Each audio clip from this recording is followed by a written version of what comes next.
All right, a very warm welcome. Welcome back. This is Good Morning Kenya. If you've just joined us, you're just in time for the very last discussion of the day. And this morning, it's all about Mana's women at the forefront right here on Good Morning Kenya.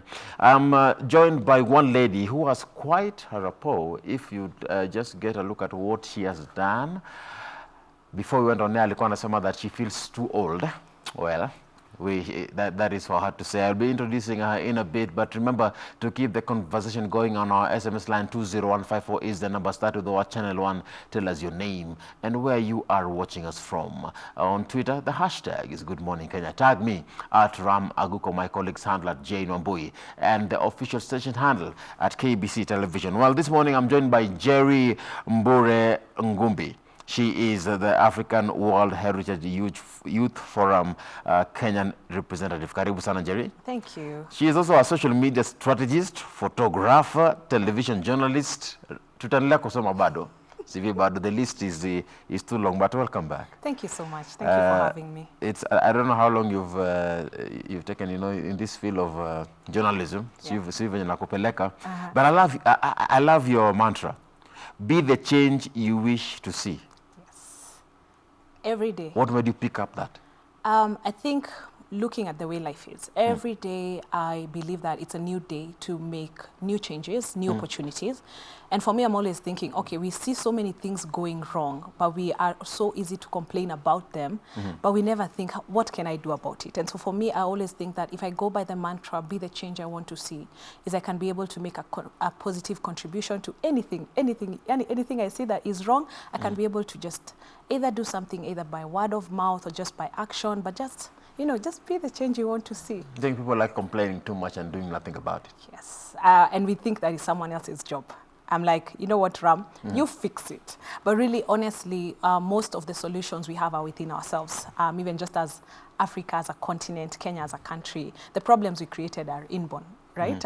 Inside, right? Yeah, so probably the solutions are inside as well. But sometimes we wait for guys from outside to come fix our problems. So I want to be the change I want to see. I want to be the change I want to see in other people. You've volunteered in so many activities, as a volunteer for Shilling Library. Yes. Yeah. What is that about? So Shilling Library was a library started by my sister. She's called Professor Mbure, also in communications.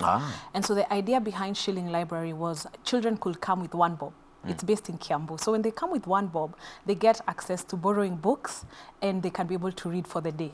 It runs on Saturdays. So ideally what happened was it became just the Shilling Library where children come with a shilling and they're able to take books back home and read. So what happened is we grew it, and the idea behind it was to be able to come up with a reading culture. We do not enjoy. People even say in Africa, if you want to hide money, hide it in a book. Hide it in a book. So ideally, I've volunteered for Shilling Library for as long as it's been there. Being able to, we've taken it from just being in one place to, we've taken it to Mother Mercy Home, where we've been able to just take the children through like 6 months of capacity building in terms of trying to come up with a book club. And so we are also willing to just partner with other people who would be interested in that reading culture, because we know there are so many other people who are doing awesome things with trying to keep up with that, and also just being able for kids who can't access those books to be able to access them. So we can just say communication runs in the family. Yes, it does. I come from a long line of communications. Yes. So it's like a family initiative. I think what happened was, growing up, my dad was a communications lecturer at Daystar. And so I think we saw that, and it really, I remember the many times when we were on break and I could be taken to class with him, and I'd sit there and I'd be like, okay, this is something I really want to do. And I did end up being a communications lecturer at Tangaza University for like the past 4 years, but I've moved on from that. But it was something that I really loved doing, just imparting knowledge and just influencing the next generation of youths. We will touch on that Tangaza University later on. But I'm looking at Shilling Library first. Do we have a specific age set or age group that you're looking into? So far, we've been doing kids from like 3 years to class 8. We've not been able to move into high school. So I think that's the sort of the 3 to 13. That's what we've been doing.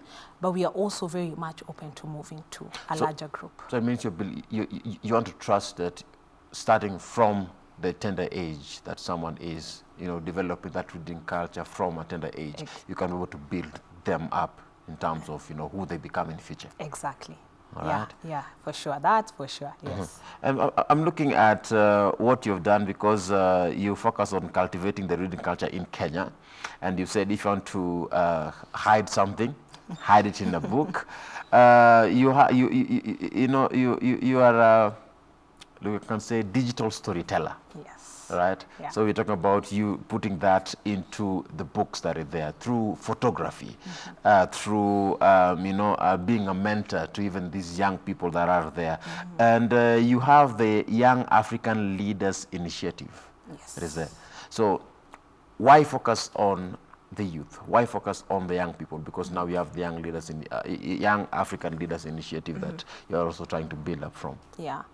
So when it comes to YALI, as people know it, it was started by Barack Obama. And he came up with this initiative because he believed that Africa, we have untapped resources in terms of the skills and the minds of these African youths. So coming in for me, I just came in as a mentor for the people who are going through the program that is ran, I think, every other a couple of cohorts have been done. So many actually cohorts have been done.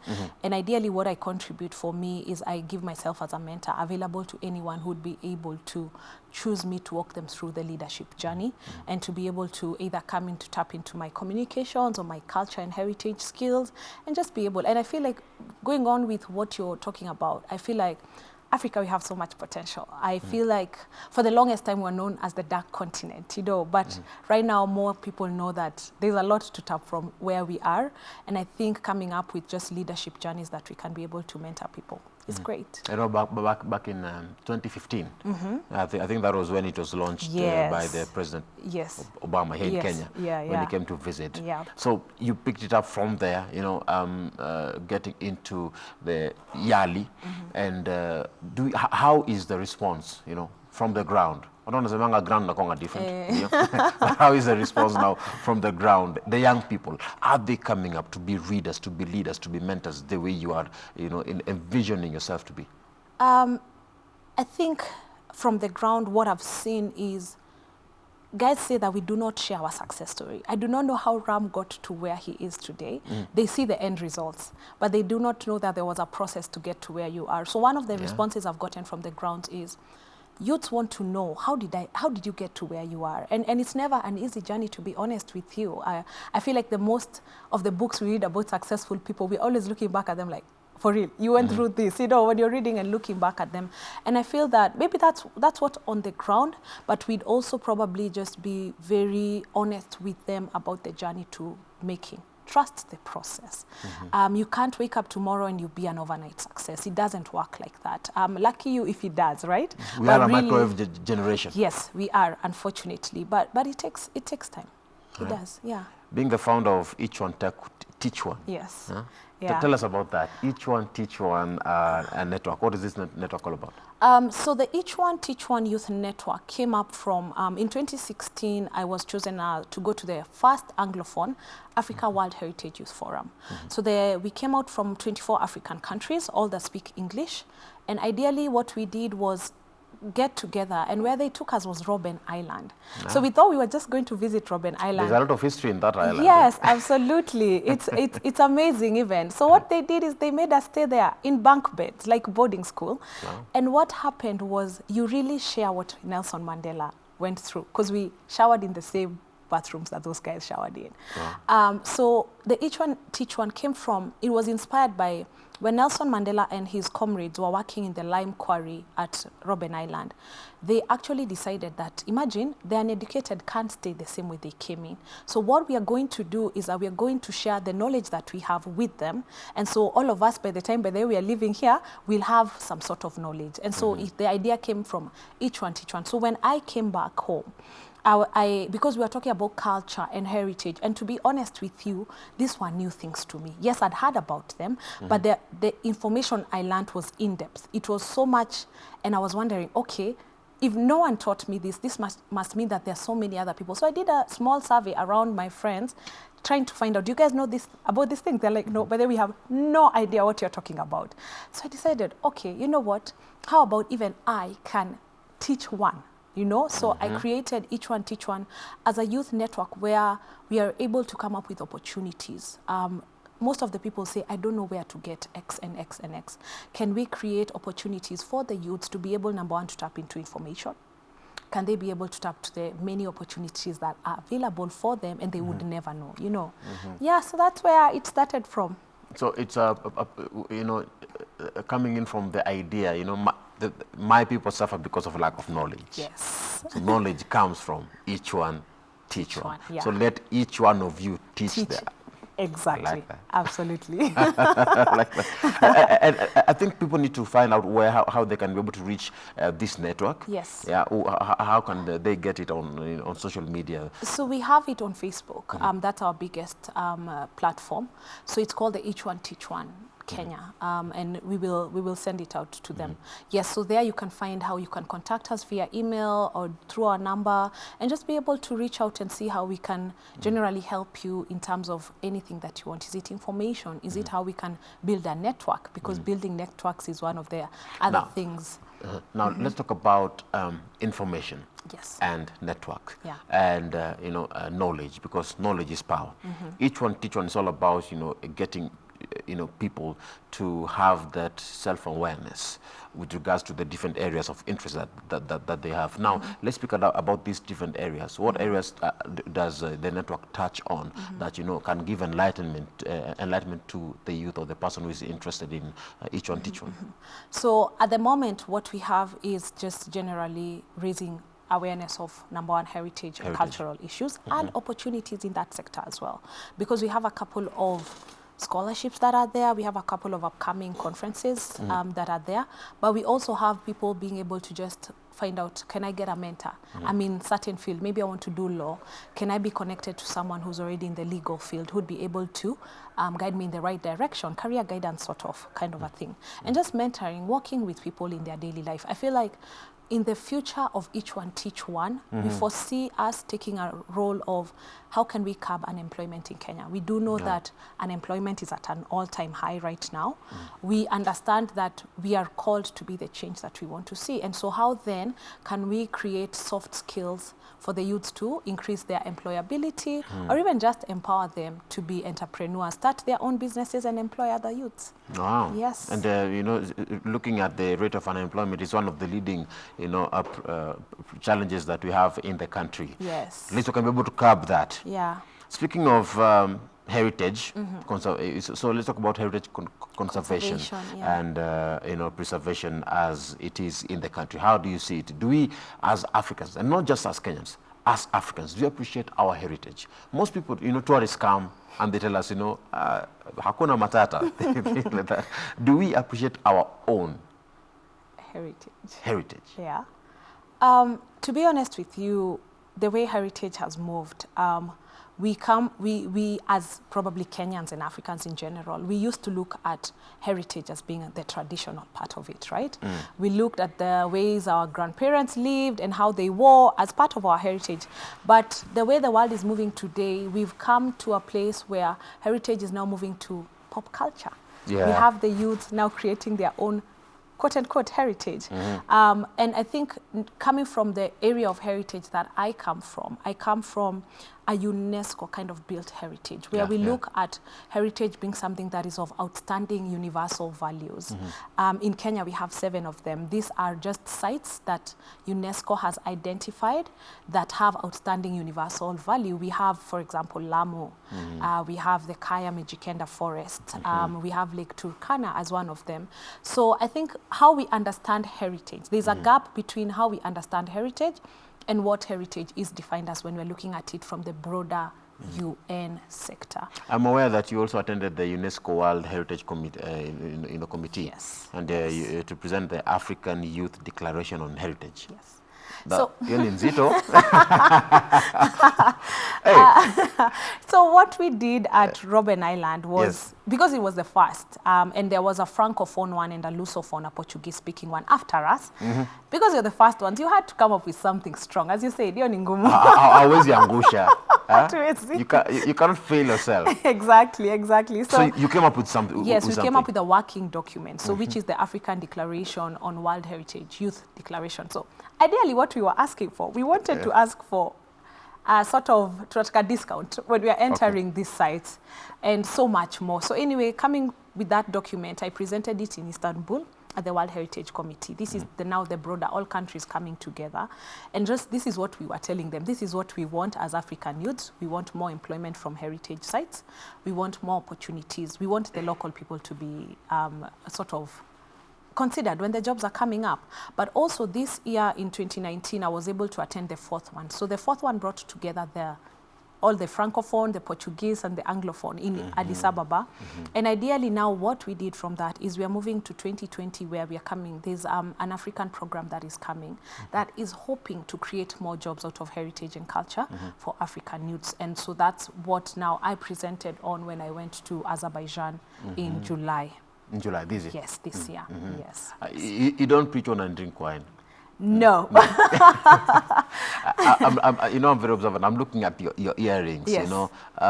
They're African, is it the African shape? Huh? Yes. Or something like that. Yeah. The color, kitenge, African heritage, Africa Hoy. Now, you are also, you have quite a CV. You're also a board member of the Women's Leadership Initiative. Yes. What is it all about, the Women Leadership Initiative, WLI? WLI. So WLI began in 2016, where we had our first workshop. The idea of the workshop was also, again, to create a mentoring network for two generations of young women coming up and the ones who've quote-unquote made it, right? So we had a very successful workshop, which was held at KIST, Kiambu Institute of Science and Technology, where we had almost like 100 women coming together and saying that we want to be better at what we are doing. Not even just keeping in terms with just, can we create avenues for them to become more leaders in their community? And sometimes we think that leadership means for me being an MCA or a women's rep, but really you are a leader in the circle that you lead. In your own sphere, on social media, you are a leader. So ideally we just came up with that initiative. And so for me, what I do as a board member is that I'm their media liaison and I'm also their official photographer. We've also just been able to do short of workshops to be able to just keep the conversation going. But the idea about it is just to create more young women who want to be leaders in their own spheres of community and not just generally wanting them to be. I mean, yes, it's okay to take the bigger share, but uku kwa grounds, as you said, we really need leaders who are leading also on the bottom line as well. Looking at women in the nation, I'm looking at such fora. Do women really, in terms of percentage of attendance, do women come out strongly and attend such kind of fora that we have? Because it happened at KIST. I'm looking at so many parts in Kenya that we need such kind of events, to women empowerment, because we're talking about women in leadership.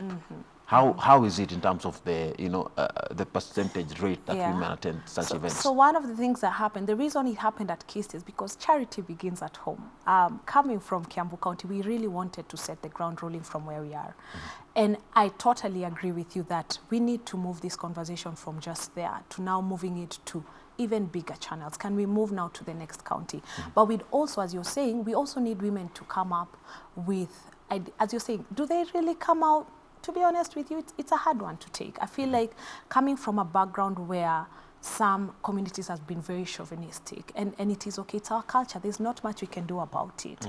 But we are also just encouraging them, as we are saying, can we teach them to just lead where they are? They don't have to compete with anyone, by the way, they just need to be, stay in your own lane and lead from there. But the question is, do they? Yeah. No.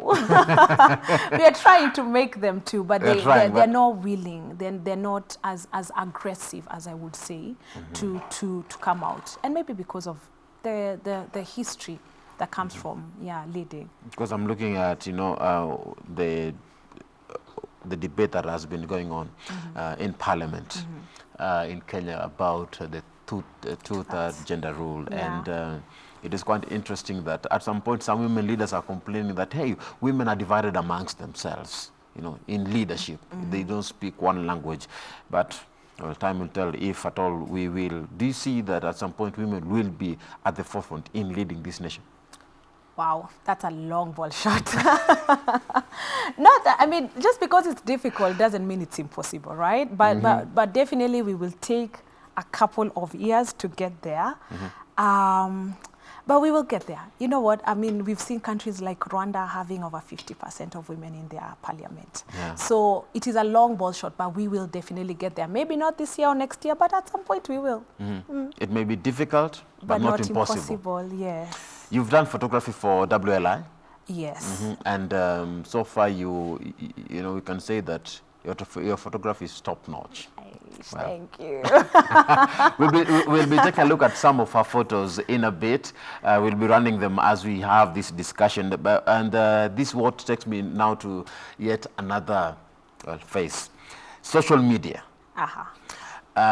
You've done marketing. You know, as a marketing and social media coordinator, you've successfly, I can say successfully, implemented a social media campaign for Swank Properties. How was that for you? So number one, the experience was very interesting. It was immediately after my grad school, and Swank Properties was a vacation rental company in Boston. And so they came in and asked if I could just help them do their social media. So I had to come up with an integrated marketing campaign where how can I incorporate everything that they are doing just to create a new face of social media. And so one of the things I love, because you said it, I have a background in media. And so the idea, I think one of my proudest moments in doing that campaign was just coming up with videos where if I'm booking from Ireland and I'm coming to Boston, I'm able to see the house before I come. And like I come and I just see a surprise, I'm like, I don't even like this place where I'm staying. But it was absolutely amazing. And I think it helps you grow. To be honest with you, it made me grow into that social media marketing phase and just being a sort of a communication specialist in general. Because now you've created the image for, you know, someone who is far to be able to know what they're getting themselves exactly into. Yeah? Exactly. You did some good job. And I would like you to maybe expound further on this. How powerful is social media? And do youths really take advantage of that kind of power that they have at the grasp of their, at their fingertips? So, number one, social media, the power of it is crazy. If I'd say, I'll call it, because when you think about it, now I am a producer and a consumer of anything. That's why now we have a lot of fake news going around, because if I'm popular and I just come up with this rumor and it just becomes news. Yeah, it's not what we know traditional forms of media. So the power of social media is great, because now we are looking at, that global culture we wanted to create as we were talking about globalization. That's exactly what is happening today. We will be continuing with that discussion, but the images are running, and then I would like us to just talk about each image as they go. Yeah, sure. All right. So my director, I don't know if this is the first photo, but we can comment on each one of them. So this, what was happening here? So this was the Kenya National Workshop on Culture and Heritage. It was held in Mombasa. And one of the things I did is I spoke on how the youth can get more involved in Kenya, in culture and heritage, and that is Mr. Julius Mwahunga. He is a director at UNESCO, KNATCOM, Kenya National Commission for UNESCO. Yes. All right. So you're receiving an award or a certificate? For completing, yes. For completing? Yes. All right. Yeah. Next photo. Oh, now this must be a... Is this Kenya? This was no. This was in Azerbaijan. Yes, right. After presenting on the youth involvement in Africa and what we are going to do in the next few years. Yeah. All right. And, we'll also be looking at some of the photos that you've taken in a bit. And umetembea, they say buy Kenya, sell Kenya at some point. So, and this was? This was in Robben Island. So this was during the replica of the 1972 convention. So ideally what we were doing was just looking at a state of conservation report by South Africa. So as you see us, there's a guy from Nigeria, from Kenya, the other ladies from Cameroon, and the other guys from Lesotho. And so we were just the panel that was in charge. So I was the vice chairperson, and the other one was a rapporteur. And we're just generally taking people through the replica of what it would be to go to a real UNESCO meeting. Yes. Yeah. Next photo. This and I love that you're selling the Kenyan brand. I like that. Yeah, so this was in Addis Ababa during the 4th African World Heritage Youth Forum, where we were just doing our presentation on evaluating what we've been doing for the past few years since we started on the heritage journey. Yeah. All right. Mr. Director, I don't know if there is any other that you can take a look at. Here to me honor. Is there? Yeah, that one. Okay. Okay. So, let's talk about this. Yeah, so this is at the Table Mountain in Cape Town after the forum, the first one, the Anglophone. So the government of South Africa was very kind to us to take us on a tour of Cape Town, just taking us to Table Mountain and just seeing the city.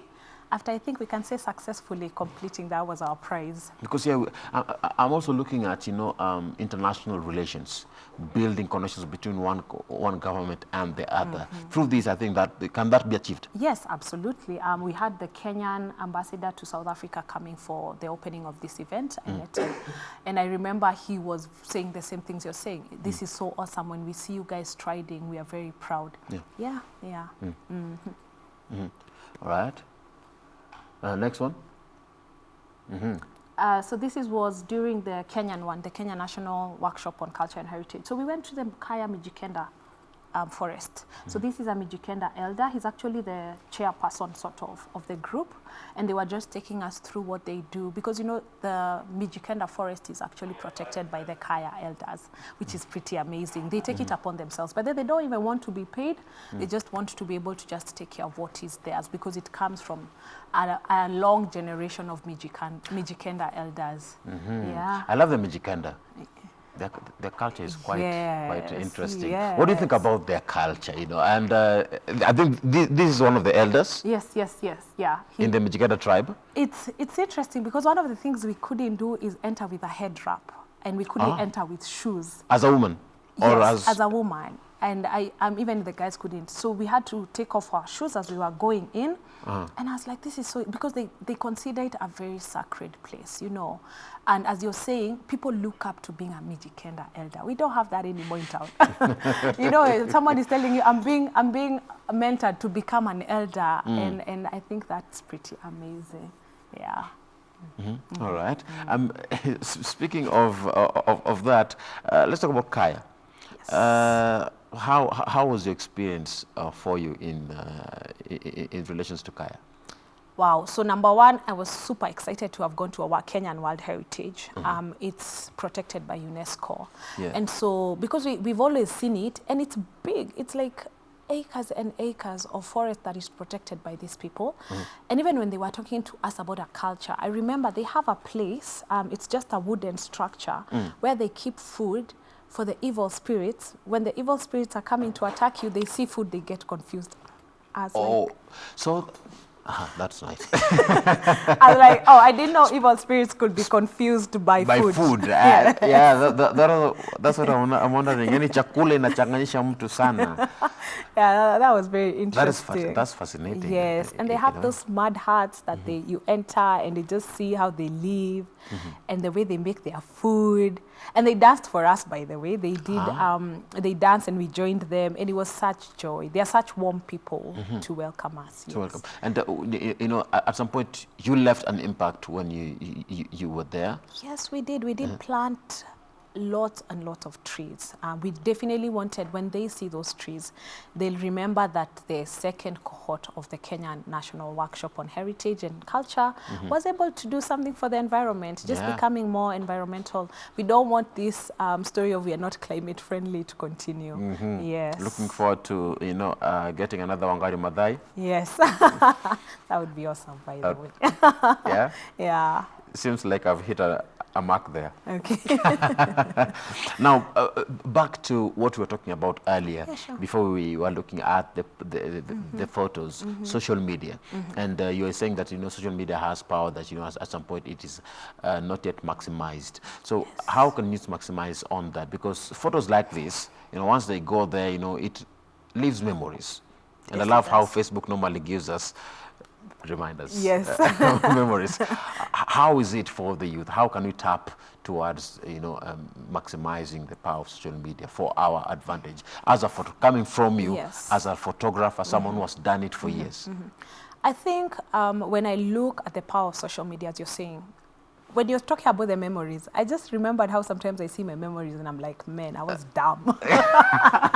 Like, who said that? It reminds me and I'm like, who is that person? Did you ever write sack? Exactly. XX.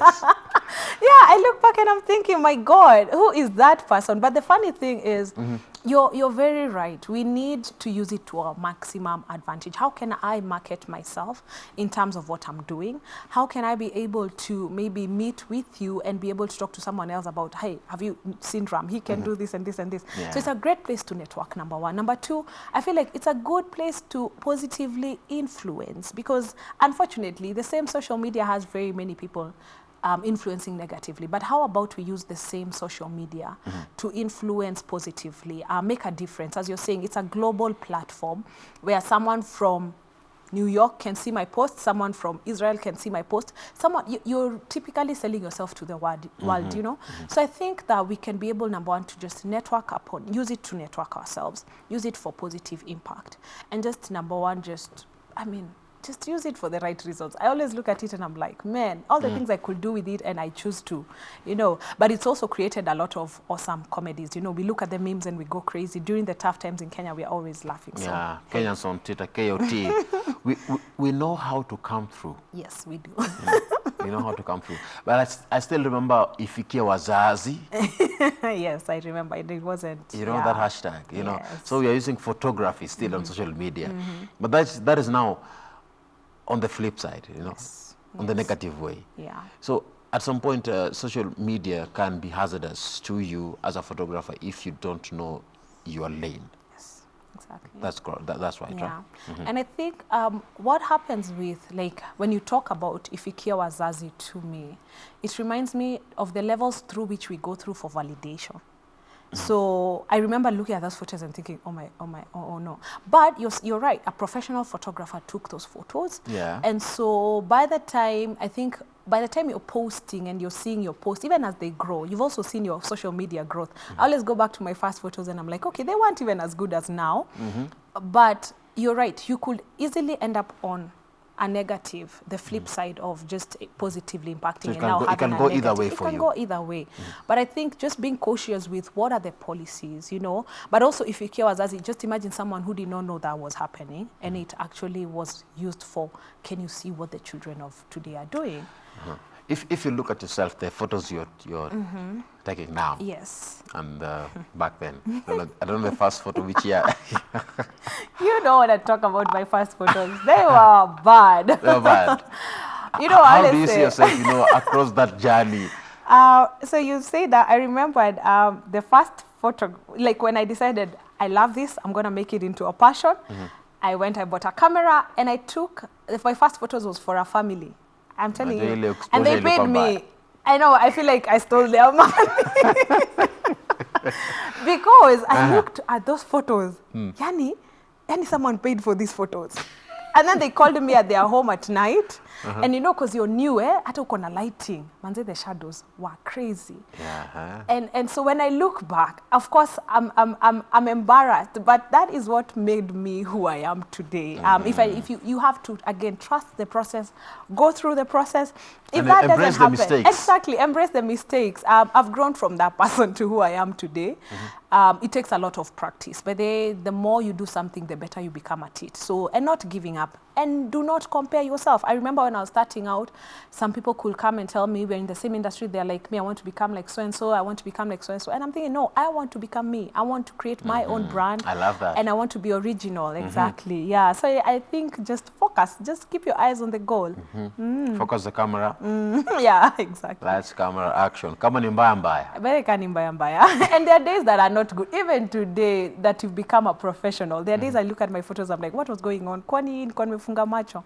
Yeah, but it happens. Speak to the photographers outside there. Some have already started, the Facebook pages are a lot. A lot now, yes. For photographers, what creatives, what photography, Speak to the creatives outside there. What piece of advice would you give to them that is watching? The piece of advice I'd give to creatives is do not give up, because if let's say Beyonce looked at the many awesome Whitney Houston, you know, and said, there's already a star, why should I become a star? Should have never made it. And so for me, I look at it like, do not look at the number of photographers that are there. There are very many, but you don't know. You're probably the next big thing, and you giving up today, tomorrow is going to be your breakthrough. So to any creatives and to anyone who's looking at even just starting photography today, do not give up. It's not going to be an easy journey, but I can assure you it will be worth it. It will be worth it. It will be worth it. Embrace the process. Yes, embrace the process. I love that. You have something that I cannot fail to mention. I can't fail to mention. Okay. A master's in applied communication, advertising and public relations from Fitchburg State University in Massachusetts, USA, and you have part-time. You're doing lecturing in media and communications lecture at Tangazo University. Now, with this kind of portfolio, having a master's, what drove you towards that direction? And now that you became even a part-time lecturer at Tangazo University. I think for me, I always knew I wanted to teach. As I told you, having grown looking up to my dad, and then my sister as a professor, it kind of attracted me to that. Yeah, exactly. It grew in me. And so when I did my master's, I think my big idea was that I'm on the journey to becoming who I wanted to be. And for me, when I was asked to teach, it was a no-brainer. You know that thing when you're asked and you're like, yeah, I'm going to do it. Sure, why not? Yeah. But looking at 4 years later after teaching, and this year, I really wanted to go back to school. And so I even did get a PhD to go to the University of Sussex. Believe it or not. Congratulations. Okay. I did look back and think, do I really want to do this? And it's because it's part of growing. It's scary at some point. Yes, it's scary. And it actually hits you that I'm going to be, this is what I need to do for the rest of God knows how many years. Is this really what I want to do? And so I'll also learn it's a part of growing where you take a step back and look back at your life and you're like, where do I want my most impact to be felt after many years? Teaching is great. I loved teaching, but do I still want to teach? How about I impact more people with the Each One Teach One network, you know? How can I solve unemployment? And look back many years later and say, you know what? Because of my impact, I was able to get X number of people to move from seeking jobs to creating jobs. And so I think for me, I'm at a place of purpose maximization. Discovering my purpose and maximizing my purpose. I'm looking at also the power of education, maximizing on your purpose, just as you're talking about. You know, now you're doing you've done your masters. I don't know if you will go for the PhD there. Yeah. Will you? I'm not sure. I am supposed to go next year, and I'm still thinking about. I probably will. I know you will. Amen to that. You will. Yes. You will. Yes. But now, as Kenyan youths have, this notion. Once you've graduated, you've gotten your diploma, your certificate, your degree, that now it's the end. Is it? No. It's not. Life is a lifelong learning process. It's never the end. I remember going to the communications conferences and meeting guys who are 60 doing their PhD. Oh, my mind is thinking, you should be enjoying your retirement. But there's always something in us that we need to aim for higher. And I feel that that's something that we should look forward to. That, yes, I have a diploma. Yes, I have a certificate. How about I go to the next level? And why not? There's nothing to lose. You're going to add skills and qualifications to your CV. And there's always so much to learn. I feel like we can never even just complete learning ever. It never ends. It never ends. Never ends. Exactly. And I love that, how passionate you are. So many people at your age don't even have their masters yet. Yes. Some are still pursuing, thinking that, hey, I have a degree, I'm working. Why do I need a master's? Why do I need a PhD? But you're still going, shedding light to those people who are coming after you. Exactly. Well, I'm inspired by that. But now I've looked at from your side. Now, what about from this other side of the student side? How is it, relating with the young people? at the university, lecturing them on, what you love, the reception you receive from them, the kind of questions you get from them, the kind of passion that, and a future that you see every morning or every evening when, you get into that classroom and you see that whole lot of students, just waiting to get or acquire education from you. How is it for you? So, to be honest, teaching is a calling. You would not have the same patience you have on a normal day. And it's not even because, as you're saying, it's through the questions they'll ask. It's through getting a diverse group of students that you're like, but then there are days you wake up and you're like, God, give me grace. Because I need it on amounts that I cannot handle. But there's nothing as gratifying as graduation day, and you see your students graduating, by the way. I think I've sat through a couple of choir graduations and just seen them and I'm like, there's a God, because you saw them from when they entered and to the last day, and you're actually seeing the person they've grown to become. Yes, so, and I think that's pretty awesome. I think just looking at them, the journey, the growth, it's gratifying, to be honest with you. There's no one pays you, like you wouldn't say, these are my results, this is what, but just seeing them grow, that is what makes you feel. And inspires you, Yes, and it does. Looking at these students, at some point, have you just looked at one and then seen yourself in them? Absolutely, yes. It does happen? Oh, yes. It's interesting when you're a student and your lecturers tell you things, you're like, you're blabbing. I mean, it was very easy for you. They could easily tell us, we could know who was gonna make it. Yeah. I used to tell them, like, how do you know? Someone can have a life change over time. But the funny thing is, I saw that as well. I could see a student yearning and really honestly just wanting to make it through. And you could see their determination, their extra things. You know how some are just going through life, but some are doing extra and extra. Every holiday, they're volunteering, they're looking for internships, even when it's not internship season. And you're like, you know what? If you keep this up, you're definitely going. So yeah, I definitely have looked at some and I'm like, this was me when I was younger. Yeah, and if you keep up with it, you're probably going to make it. And I think you might connect these to each one, teach one. Yes, absolutely. Yeah, because now lecturing there, do you have possibilities of, acquiring knowledge or content picked up from school and then bringing it to the network? Yes, I think that being able to come teach soft skills, so I meet you have a degree, yes, but what are the extra things that you need to do to get employed?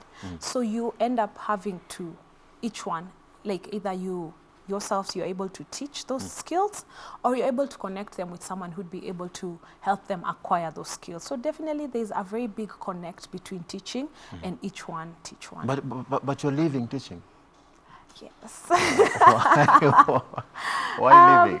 I feel like it's not even in bad taste. It's a break to set each one teach one on a roll. I need to be there full time for it to grow. I have to give it undivided attention for it to grow, because it's something that I'm passionate about, and I'm very keen on living out my purpose.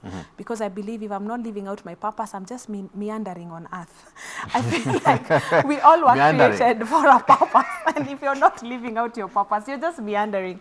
Every day, you're just going round and round, and until you live out your purpose, I feel like that's the day you start living. And so that's one of the reasons. And I do see myself definitely teaching in the future, but with good qualifications, with a PhD. I'd want to teach coming from a place where I'm also qualified to teach. We definitely know that that's where the world, even in Kenya, is being pushed to go, to where we have your lecturers, full-time lecturers having PhDs. The reason for this is because you need to be a fully qualified person to be able to also pass on the baton to someone else. Right, so that you pass quality. Yes, exactly. Quality. Quality. Absolutely. Now, how do you manage to balance all this? Because now we are looking at you, at some point you want to leave, lecturing to focus on the organization.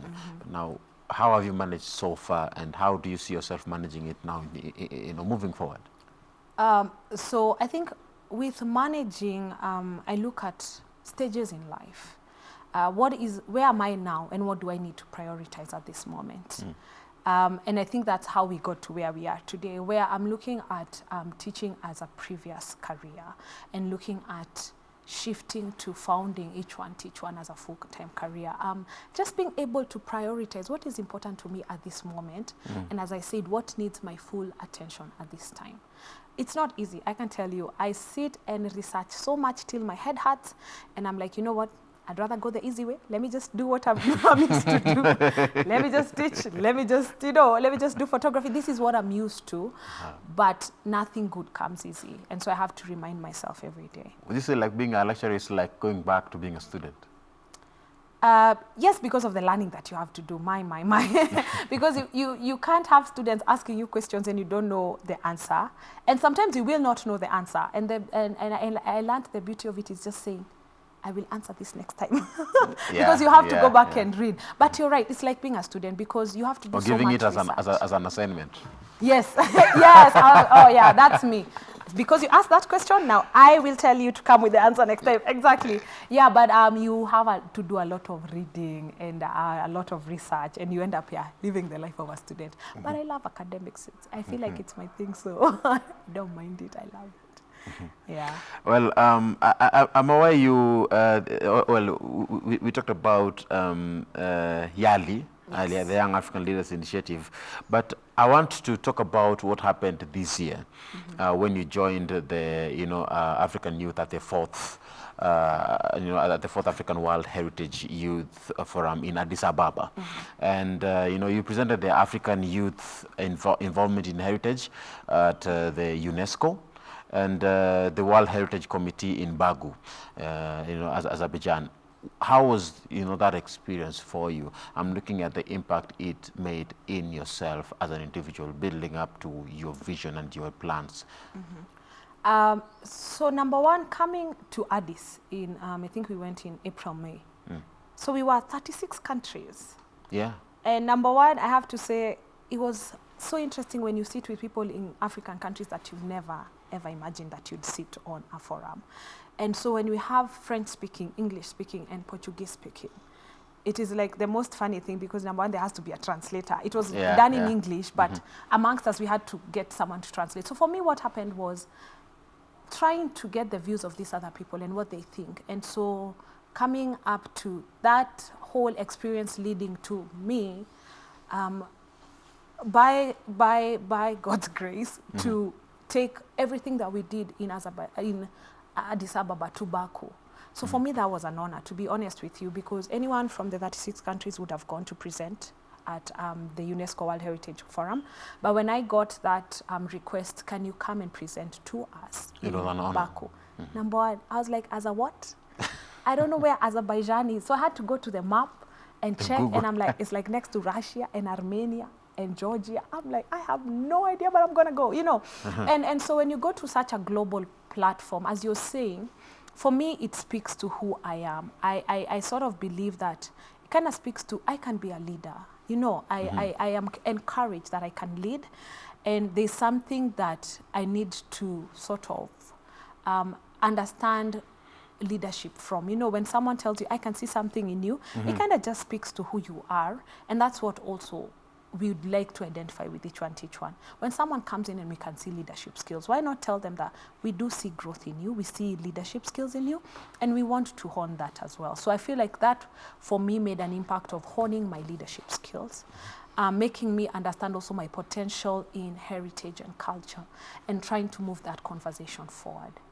I love how you went to Google where Azerbaijan is. I had no idea. I am sure you saw it somewhere and you're like, hapa ni wapi?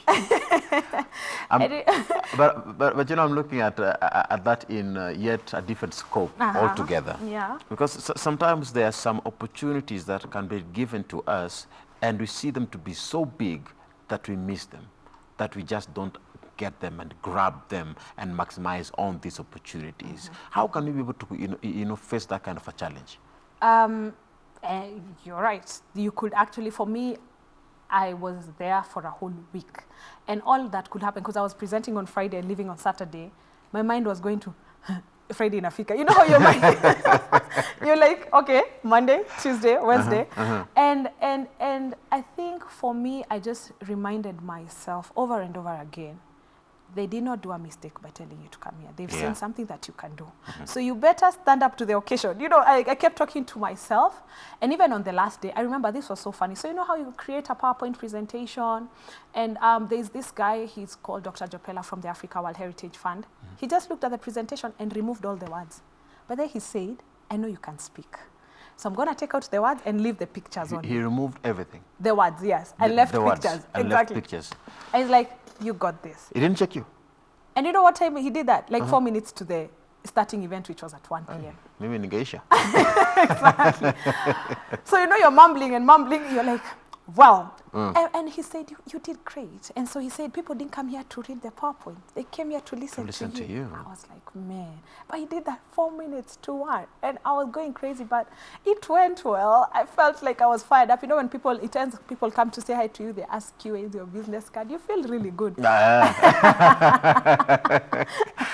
love that feeling. So here's my card. Yes. Okay.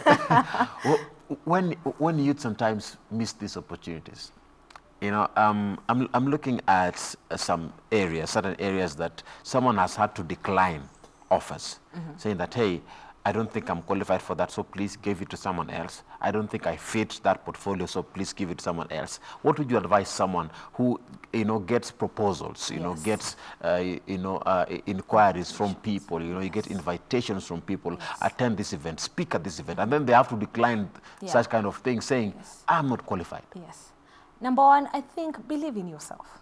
Believe in yourself. For some reason, I'm looking back at, I'm the one asking you. There's something I've seen in Ram that stands out for me.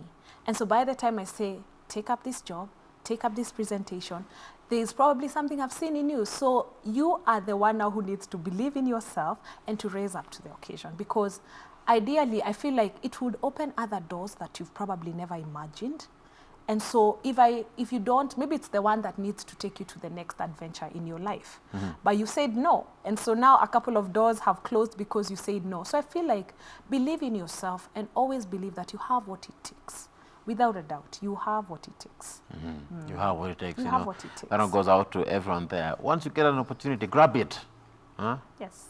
Some people normally say that whatever God gives you, don't allow the devil to snatch it away from you. Yes, absolutely. You've maximized on that, Njeri. Yeah. As we bring this discussion to a close, I would like you to give your final remark to the Kenyan youth with regards to what word would you like to leave them with, something that they can remember you by, something that is like a take home.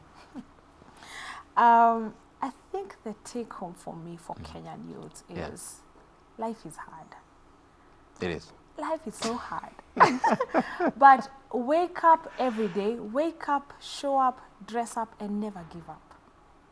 Wake up, show up, dress up, and never give up. And even when you feel like you're almost giving up, it might be that you're giving up today and tomorrow is your day of making it. I want to encourage, because I feel like as much as we want to show our glam on Instagram and social media, we cannot neglect the fact that we do have people who are on the low. They are not doing well, and things seems like they're not coming to an end. But at the end of the day, I think we should always remember that encouraging someone might be the next thing that they need to hear. They might be the next person. They might be the next person that they need to hear for them to make it to their potential. Yes. And I love how you talk about the glam on Instagram. Sometimes what you see online is not always what is the reality, and we normally want to make that our reality, and that determines who we are, the plans we want to have in future, and it's quite sad. I'll just touch on that in a bit. The lies that can be found on social media and how they affect the youth in the plans they have and their future. Yeah, so one of the things that I learned through studying social media was the perception of reality. There's the real life that we live, and then we also have the life that we pretend to live. And so one of the things that happens is you end up living a life that is not yours. You end up trying to keep up with the Joneses. And to be honest with you, there comes a place where you need to decide that you need to live your own life. There are good days, there are bad days, and you have to show it all. But if you're just going to show us your positive side, of course, that's a false depiction of who you really are. And I don't think that you should be, as we were talking about, you know, you don't need validation from anyone. You are enough. You don't need But validation. the gram makes us feel like we need validation. What are the number of likes I got? You know, what is so-and-so followers doing? It's vanity, to be honest with you. I consider it vain. Haven't you at some point wanted to be validated, you know, because most people want, you know, to be told, hey, Yes. this is who you are, this is who you are not. Yes. And that has an effect on your reality and who you are. Absolutely. It's a growing process. I definitely agree. I've been there where you've posted and you're like, only 10 people liked my photo. Kwani kuliendaje? But I feel like I've grown to the point of I understand that I do not need to remove my clothes for the likes. You know, I've gotten to the point of I'm either me or me. You know, there's not two ways about it. So what you see is what you get. But it is a process. I did not wake up one day and I'm like, yeah, this is who I'm going to be. I've grown to that person. Thank you. Yes. I love what you're saying. Wake up, show up, dress up, and never give up. Never give up, yes. Ladies and gentlemen, that is Njeri, Mbure, Ngumbi, Africa World Heritage Youth Forum Kenyan representative, social media strategist, photographer, television journalist. Thank you very much, Njeri, for joining us. Thank you so much. It's a pleasure having you. I had a good time. You did. Me Yes, too. Me too. Concerning TV, will you come back? Let's see about it. Keep texting, keep tweeting. The hashtag is Good Morning Kenya. Tag me at Ram Aguko, at Jane Wambui, at KBC Television is the official station handle. The hashtag is Good Morning Kenya. The SMS line is on 20154. Start with our channel. One, tell us your name and where you're watching us from. Just to sample but a few. Someone at Danson is saying, loving the show. Thank you very much, Njeri. I'm inspired by your work. You know, now unaguza watu. Shimali is saying, I am watching you from Uganda. Locked. All right. One more message here. Mtu anasema hapa hivi, this is I think it's supposed to be Doreen or something, Deluxe or something like that. I think it's Doreen. I'm watching you all the way from Kirinyaga County. Please tell Madam Njeri that she is inspiring me. I am activated. Always wake up to dress up. I think it's supposed to be wake up, dress up. Yeah. Yeah. But how would you comment on you know, to that lady who is just watching you from Kirinyaga and feels like you've activated that mood? Yeah. It feels so good. Feels good. Yeah, because normally you think, yeah, I have no impact. But really, honestly, it's just, that's what personally we live for. We just want to be positive influencers in people's lives. If I'm in your life and I'm not positively influencing, then I'm not doing what I'm supposed to do. So please stay inspired, Doreen. Yeah. Timothy, hey bro, I'm watching you from Nyamira County. Keep up the good work. I love your guest today. She has inspired me a lot. I'm seeing at Ngon. I'm watching you from Kilimani. Keep up. You are doing a good job. You inspire me very, very much. Thank you very much. You are also one person whom I have seen your piece of work, and I look forward to meeting you one day. Nice. Njeri, unaribu Kenya. That is what brings us to the end of this conversation, ladies and gentlemen. It has been a pleasure having you all the way from 6 a.m. till now. My name is Ram Aguko. To all the creatives out there, keep doing what you're doing. And as Njeri has just, you know, shared, wake up, show up, dress up, never give up. This is Good Morning Kenya. May God bless you, and may God bless the work of your hands. My name is Ram Aguko.